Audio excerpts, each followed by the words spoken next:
বাড়ি করার জন্য রাস্তার উপর ইট বালি যেখানে সেখানে ছড়িয়ে ছিটিয়ে রেখেছেন। 1 সেপ্টেম্বর থেকে হবে জরিমানা। রাস্তায় বালি ইট রাখলেই ফাইন, বাড়ি নির্মাণে বড় কড়াকড়ি। ফাঁকা জমি নোংরা রাখলেও শাস্তি, ফুটপাত দখল করলেই মোটা জরিমানা। পুরমন্ত্রীর কড়া হুঁশিয়ারি। রাজ্যে বাড়ি নির্মাণ করছেন, তাহলে এবার থেকে নতুন নিয়ম না মানলে গুনতে হতে পারে মোটা অঙ্কের জরিমানা। ব্যক্তিগত বাড়ি তৈরির জন্য রাস্তার উপর বালি, পাথর, ইট, সিমেন্ট বা অন্যান্য নির্মাণ সামগ্রী ফেলে রাখার প্রবণতার বিরুদ্ধে কড়া ব্যবস্থা নিল রাজ্য সরকার। পুর ও নগর উন্নয়ন মন্ত্রী অগ্নিমিত্রা পাল ঘোষণা করেছেন, আগামী 1 সেপ্টেম্বর থেকে গোটা রাজ্যে এই বিষয়ে কঠোর ব্যবস্থা নেওয়া হবে এবং নিয়ম ভাঙলেই জরিমানা করা হবে। রবিবার শিলিগুড়ি পুর নিগমের একাধিক সরকারি অনুষ্ঠানে যোগ দিয়ে মন্ত্রী বলেন, বহু মানুষ বাড়ি তৈরির সময় মাসের পর মাস কিংবা বছরের পর বছর রাস্তার উপর নির্মাণ সামগ্রী ফেলে রাখেন। এর ফলে সাধারণ মানুষের যাতায়াতে সমস্যা হয়, দুর্ঘটনার আশঙ্কা বাড়ে এবং যান চলাচলও ব্যাহত হয়। এই প্রবণতা আর বরদাস্ত করা হবে না। অগ্নিমিত্রা পাল স্পষ্ট ভাষায় বলেন, বাড়ি বানাচ্ছেন বলে রাস্তার উপর পাথর, বালি বা ইট ফেলে রাখার অধিকার কারও নেই। নিজের নির্মাণ সামগ্রী নিজের জমির মধ্যেই রাখতে হবে। রাস্তা কোনো ব্যক্তির ব্যক্তিগত সম্পত্তি নয়, এটি সাধারণ মানুষের ব্যবহারের জন্য। তাই 1 সেপ্টেম্বরের পর কেউ এই নিয়ম ভাঙলে সরাসরি জরিমানা করা হবে বলে তিনি জানিয়ে দেন।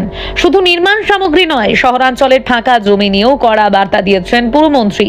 অনেকে জমি কিনে বছরের পর বছর ফেলে রাখেন, সেই জমিতে ঝোপঝাড়, আবর্জনা, নোংরা জল জমে মশার বংশবিস্তার হয় এবং ডেঙ্গু সহ বিভিন্ন রোগের ঝুঁকি বাড়ে।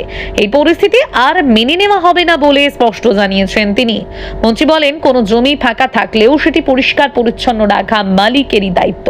আপনি যদি বহু বছর পরে বাড়ি তৈরি করার পরিকল্পনা করেন, তবুও সেই সময় পর্যন্ত জমি নোংরা অবস্থায় ফেলে রাখা যাবে না।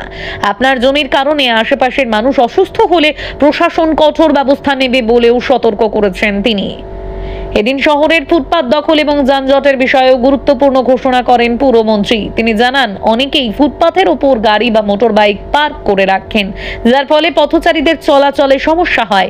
এবার থেকে ফুটপাতে বেআইনিভাবে গাড়ি বা বাইক রাখলেও মোটা অঙ্কের জরিমানা করা হবে। পার্কিং সমস্যার স্থায়ী সমাধানের জন্য রাজ্য সরকার খুব শীঘ্রই একটি স্মার্ট পার্কিং অ্যাপ চালু করার পরিকল্পনা করছে বলেও জানান তিনি। এই অ্যাপের মাধ্যমে শহরের বিভিন্ন পার্কিং এর তথ্য সহজেই জানা যাবে এবং যানজটও অনেকটাই কমবে বলে আশা করা হচ্ছে।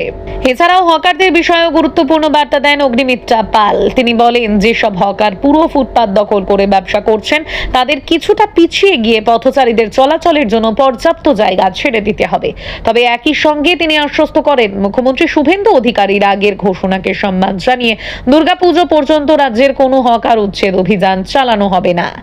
সব মিলিয়ে আগামী 1 সেপ্টেম্বর থেকে রাজ্যে বাড়ি নির্মাণ, রাস্তা দখল, ফাঁকা জমির পরিচ্ছন্নতা, ফুটপাতে অবৈধ পার্কিং এবং জনসাধারণের চলাচল নিশ্চিত করতে একাধিক নতুন নিয়ম কার্যকর হতে চলেছে।